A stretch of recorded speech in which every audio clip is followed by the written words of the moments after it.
बहुत यमी है ना। अरे 2 और ले ले। क्या कहा तूने? पैसे तू ही दे रही है। तुझे फालतू में ही बचाया। ए, तूने मुझे समझा क्या है? হ্যালো গল্প স্বল্প ফ্যামিলি, আবারও চলে এসেছি তোমাদের পছন্দের ড্রামাটা নিয়ে। অলরেডি কিন্তু আমি 3টি পার্ট এক্সপ্লেন করে দিয়েছি, আজকে 4 নাম্বার পার্ট এক্সপ্লেন করব। আমার চ্যানেলে প্লেলিস্টে গিয়ে তোমরা সম্পূর্ণ ভিডিওটা একের পর এক দেখে আসতে পারো, মানে যারা এখনো পর্যন্ত দেখোনি সম্পূর্ণ গল্পটা। তো চলো আজকে 4র্থ পার্ট শুরু করি। গত পার্টে আমরা দেখেছিলাম আমাদের নায়ক টিউলিপ আর ডিওর মধ্যে ভীষণই মারপিট হচ্ছে, কিন্তু তখনই আমাদের নায়িকা ওই ঝামেলার মধ্যে চলে আসে। সত্যি এই মেয়েটা তো একের পর এক ঝামেলার মধ্যে পড়েই যাচ্ছে। তখনই দেখা যায় টিচার লি ওখানে চলে আসে আর তাদের দুইজনকে ধরে ফেলে আর তাদেরকে টিচার রুমে নিয়ে যাওয়া হয়। এইখানে তো টিচার লি তাদেরকে ভীষণই বকাবকি করছিল, স্পেশালি ইউনহুকে, কারণ ইউনহু একের পর এক ঝামেলার মধ্যে পড়েই যাচ্ছে। এখানে টিচার লি তাদেরকে উদ্দেশ্য করে বলে, তোমরা কি আমার কাছ থেকে পানিশমেন্ট নিতে চাও নাকি প্রিন্সিপালের কাছ থেকে? তখন তারা প্রথম অপশনটা বেছে নেয়। তখনই দেখা যায় টিচার লি তাদেরকে পানিশ করে আজ থেকে 10 দিন তারা স্কুলের সব কিছু পরিষ্কার করবে, এবং এখন গ্রাউন্ডের মধ্যে টিউলিপ আর ডিও 30 বার দৌড় দিবে এবং ইউনহু 20 বার দৌড় দিবে। তারপর স্যার এখান থেকে চলে গেলে বেচারি ইউনহু তাদেরকে বলে, তোমরা দুইজন এই ঝামেলা ঠিক করে নাও। তারপর দেখা যায় টিউলিপ আর ডিও তারা দুইজন তো এই দৌড়ের মধ্যেও নিজেদের মধ্যে গুতাগুতি শুরু করে দেয়। বেচারি ইউনহু সে তো এখানে ফেসেই গিয়েছিল। তারপর আমাদের মিস্টার হানকে দেখানো হয়। মিস্টার হান এখানে ইউনহুকে বলে, তোমার জন্য হাংওয়া ইউনিভার্সিটি থেকে একটা লেটার এসেছে, মানে ইউনহু যে কম্পিটিশনের মধ্যে অংশগ্রহণ করেছিল ওই কলেজ থেকে আর কি লেটার এসেছে। এখানে মিস্টার হান বলে, তোমার এই লেটারে বলা হয়েছে তোমার ওই কম্পিটিশনের রেজাল্ট এখনও পর্যন্ত পাবলিশ হয়নি, কিন্তু তোমার পরিচয়পত্র, তোমার রেজাল্ট যদি খুব ভালো হয় তাহলে তুমি সহজেই ওই কলেজে ভর্তি হতে পারবে। তখনই ইউনহুর মনে পড়ে তার যে রেজাল্ট আর তার যে রিপোর্টের অবস্থা, প্রিন্সিপাল কিছুতেই তাকে সহজে পরিচয়পত্র দেবে না। তখনই দেখা যায় মিস্টার হান বলে সে তাকে প্রিন্সিপালের কাছে নিয়ে যাবে, আর তারা গিয়ে প্রিন্সিপালকে বলে ইউনহুর পরিচয়পত্র যেন খুব সহজে দিয়ে দেওয়া হয়।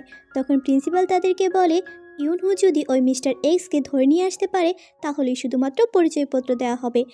আমি তো বুঝলাম না তার পরিচয়পত্রের সাথে ওই মিস্টার এক্সের কী সম্পর্ক। তারপর ইউনহু আর মিস্টার হান এখান থেকে বের হয়ে আসে।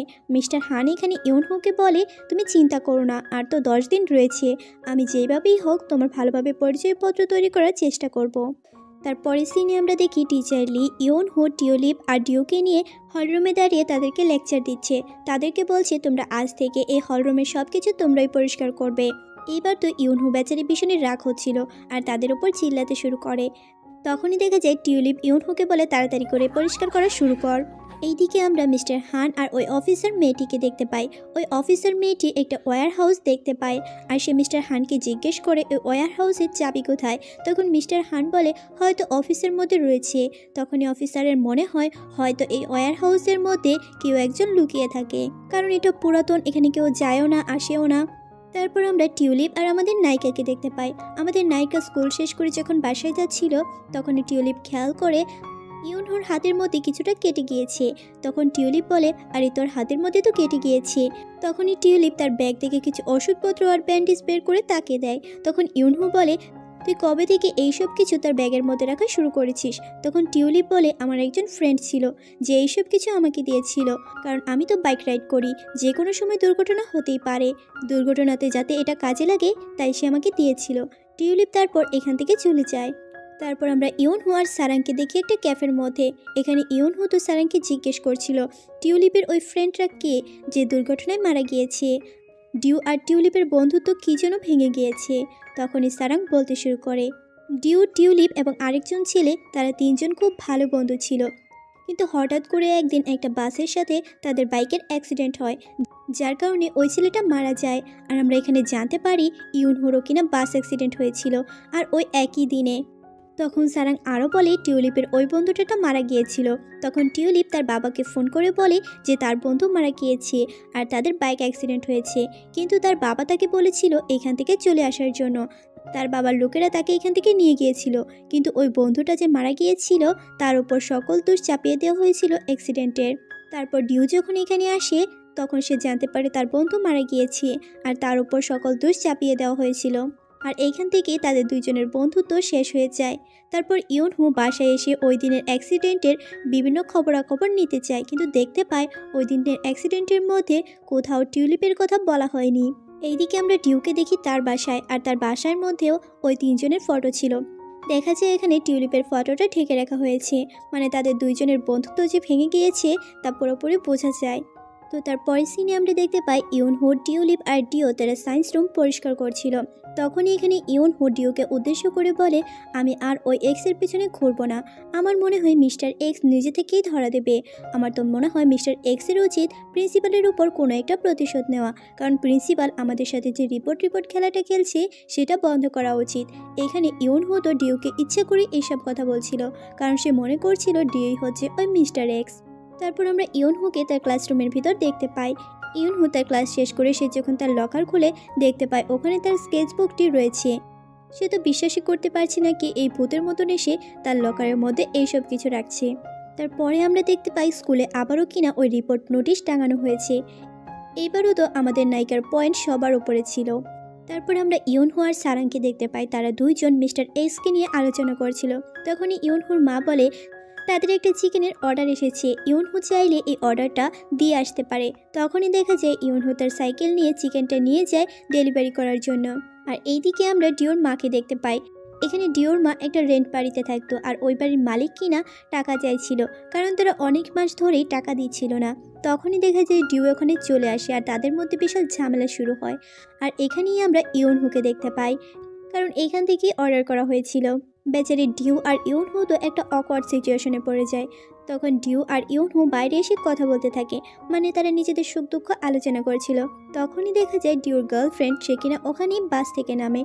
ইউনহু আর ডিউকে একসাথে দেখে সে ভীষণ রাগ করে আর এইখান থেকে চলে যায়। বেচারা ইউনহু সে তো আরেকটা ঝামেলায় পড়ে গেল। তারপরের সিনে আমরা দেখতে পাই ডিরেক্টর আর ডিরেক্টরের ছেলে আমাদের টিউলিপ, তাদের মধ্যে কোনো একটা বিষয় নিয়ে ভীষণ কথা কাটাকাটি হচ্ছে। এখানে টিউলিপ বলে, আপনি সবসময় এসব করে থাকেন, আমাদের এখানে বোঝানো হয় না কোন বিষয়টা নিয়ে তাদের মধ্যে ঝামেলা চলছে। কিন্তু আমার মনে হয় টিউলিপের ওই যে বন্ধু মারা গিয়েছিল ওইটার বিষয় নিয়ে হয়তো তাদের বাপ ছেলের মধ্যে কোনো একটা ঝামেলা চলছে। তখনই দেখা যায় ডিরেক্টর টিউলিপের গায়ে হাত তোলে, যেটা দেখে তো ইউনহু বেচারি ভীষণটা ঘাবড়ে যায়। তারপর ডিরেক্টর যখন এখান থেকে চলে যায় তখন ইউনহু টিউলিপকে বলে, তুই ঠিক আছিস? তখন টিউলিপ বলে, তোর দেখে কি মনে হচ্ছে? তারপর টিউলিপ ইউনহুকে বলে, চল আমরা একসাথে খেতে যাই। তারপর তারা দুইজন একটা রেস্টুরেন্টে খাচ্ছিল। এখানে ইউনহু বলে, এই বার্গারটা তো খুব মজা। তখন টিউলিপ বলে, চিন্তা নেই, তার বিল তুই দিবি। তখন ইউনহু বেচারি বলে, আরে না না, তুই তো বলছিলি তুই খাওয়াবি। তখন টিউলিপ বলে, আরে যা যা খা, আমি বিল দিয়ে দেবো। তারপর দেখা যায় তারা দুইজন যখন বাসায় যাচ্ছিল তখন ইউনহু টিউলিপকে বলে, আর এখানে রাখ, তোর ঘড়িটা আগে ঠিক করে নেই। তখন দেখে যায় তারা দুইজন ঘড়ি ঠিক করার জন্য একটা দোকানে যায়। তখন ইউনহুর মনে হয় এই ঘড়িটা সে আগেও দেখেছে। তখন টিউলিপ বলে, হয়তো স্কুলের মধ্যে তুই দেখেছিস। তখন ইউনহু বলে, আরে না। তখনই আমাদের আসল ঘটনা বলা হয় যে ইউনহুরও কিনা বাস অ্যাক্সিডেন্ট হয়েছিল, আর তাকে যে বাঁচিয়েছিল তার নাম ছিল জঙ্গি, আর সেই ছিল টিউলিপের ফ্রেন্ড। আর এখানেই আমাদের আসল ঘটনা বলা হয়। আসলে টিউলিপ আর তার ফ্রেন্ড জঙ্গি মিলে তারা দুইজন বাইক রাইড করছিল। তখনই ডিও জঙ্গির ফোনে ফোন করে, আর ওই ফোনটা তুলতে গিয়ে কিনা ফোনটা রিসিভ করতে গিয়ে কিনা তাদের বাইকের অ্যাক্সিডেন্ট হয়েছিল। কিন্তু দেখা যায় এখানে টিউলিপ অনেক বেশি ব্যথা পেয়েছিল, বাইকের মধ্যে তার পাটা আটকে গিয়েছিল, সে কিছুতেই ওই পাটা বের করতে পারছিল না। তখনই দেখা যায় তাদের সামনে একটা বাস অ্যাক্সিডেন্ট হয়। তখন টিউলিপ জঙ্গিকে বলে, তুই তাড়াতাড়ি গিয়ে ওই বাসের মধ্যে থাকা স্টুডেন্টদের বের কর। তখনই জঙ্গি ওই বাসের মধ্যে স্টুডেন্টদের বের করছিল। তখন টিউলিপ দেখতে পায় বাসের নিচে দিয়ে আগুন লেগে গেছে। তখন টিউলিপ তার বন্ধু জঙ্গিকে অনেক ডাকতে থাকে, কিন্তু সে শুনতে পায় না। তখনই আগুন লাগার কারণে ওই বাসটা ব্লাস্ট হয়ে যায়, আর ওখানে কিনা তার ফ্রেন্ড জঙ্গি মারা যায়। সকল ঘটনাগুলো টিউলিপ ইউনহুকে বলছিল। তখন ইউনহু বুঝতে পারে আসলে এখানে টিউলিপের কোনো দোষই নেই।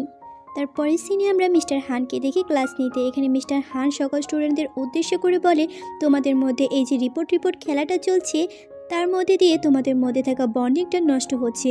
তোমাদের এটা বন্ধ করা উচিত। একজন আরেকজনের উপর রিপোর্ট করা বন্ধ করো। এখন থেকে যদি একটা রিপোর্টও পড়ে তাহলে আমি এই গ্রাউন্ডের মধ্যে 3 বার দৌড়াবো। কিন্তু দেখা যায় মিস্টার হানের কথা শুনেও কিনা স্টুডেন্টরা রিপোর্ট করা বন্ধ করছিল না। মিস্টার হান তখন গ্রাউন্ডের মধ্যে দৌড়াতে থাকে, যেটা দেখে স্টুডেন্টরাও অনেক মজা নিচ্ছিল। তারপরের সিনে আমরা দেখি প্রিন্সিপাল সকল টিচার এবং স্টুডেন্টদের নিয়ে একটা মিটিংয়ের জন্য অ্যারেঞ্জ করে।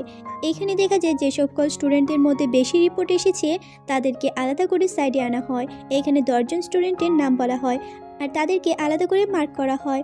তখনই হঠাৎ করে দেখা যায় অডিটোরিয়ামের লাইট অফ হয়ে যায় আর দেখা যায় স্ক্রিনের মধ্যে প্রিন্সিপালের করা ভুলগুলো চলতে থাকে। মানে প্রিন্সিপাল এই রিপোর্ট সিস্টেম চালু করে নিজেকে কি ভুল করেছে সেসব কিছু এখানে দেখানো হয়েছিল। তারপর দেখা যায় স্টুডেন্টরাও নিজেদের বন্ধুত্ব নষ্ট করার জন্য যে সকল ভুলগুলো করেছে সেইগুলোও দেখানো হয়। এসব কিছু আসলে মিস্টার এক্স করছিল। তখনই দেখা যায় ওখান দিয়ে একজন হুডি পরা ছেলে চলে যায়, যেটা কিনা ওই লেডি পুলিশ অফিসার দেখে ফেলে আর তারা সবাই মিলে তার পিছু নেয়। আর আমাদের নায়িকা কি থেমে থাকবে, সেও তো দৌড়াতে শুরু করে। তখনই দেখা যায় সবাই মিলে মিস্টার এক্সকে ধরেই ফেলবে। তখনই আমাদের নায়িকা ইউনহো মিস্টার এক্সকে এক জায়গায় লুকিয়ে দেয়। আমাদের নায়িকা এখানে বলে, মিস্টার এক্স আমার জন্য তো খারাপ, কিন্তু সে এমন অনেক কাজও করেছে যেটার জন্য আমার অনেক সুবিধাও হয়েছে, তাই আমি আজকে ওকে বাঁচিয়ে দিলাম। তারপরের সিনে আমরা দেখি মিস্টার হান ওই স্কুলের যে রিপোর্টটা আছে ওই রিপোর্ট নোটিশটা খুলে ফেলে, যেটা দেখে তো সকল স্টুডেন্টরা ভীষণই অবাক হয়ে যায়। তখনই দেখা যায় ওই লেডি পুলিশ অফিসারও কিনা এটাতে সম্মতি জানায়। তারপর প্রিন্সিপাল মিস্টার হানের তো ক্লাস নিচ্ছিল। এইবার প্রথমবার দেখা যায় মিস্টার হান প্রিন্সিপালের মুখের উপর কথা বলে। সে বলে, এই রিপোর্ট খেলাটা বন্ধ করুন, এটার মধ্যে দিয়ে স্টুডেন্টদের মধ্যে ভেদাভেদ সৃষ্টি হচ্ছে এবং তাদের বন্ধুত্ব নষ্ট হচ্ছে। তাই আমার তো মনে হয় টিচারের এমনই হওয়া উচিত যে সব দিক থেকে স্টুডেন্টদের প্রোটেক্ট করবে। তারপরের সিনে আমরা দেখতে পাই সারাং আর ইউনহু আলোচনা করছিল যে মিস্টার এক্স আসলে কে হতে পারে। এখানে ইউনহু তো বিশেষ করে ডিউকে সন্দেহ করছিল এবং টিউলিপকে। তো তাদের সন্দেহর বশে সে ডিউর উপর নজর রাখতে শুরু করে। এখানে ডিউরও মনে হচ্ছিল তার পিছনে কেউ আসছে। তখনই দেখা যায় ডিও যখন পিছনে থাকাবে তখনই মিস্টার এক্স এসে আমাদের নায়িকাকে বাঁচিয়ে নেয়। আর আমরা এখানে জানতে পারি আসলে মিস্টার এক্স হচ্ছে আমাদের টিউলিপ। রিয়েলি ভাই, সত্যি এই সিনটা তো অসাম ছিল। আমি আসলে ধারণা করছিলাম যে টিউলিপ হতে পারে, কিন্তু সিরিয়াসলি যে টিউলিপ হবে এটা আসলে ভাবতেও পারি নাই। তোমরা অবশ্যই কমেন্ট করে জানাবে তোমরা কাকে মিস্টার এক্স ভাবছিলে।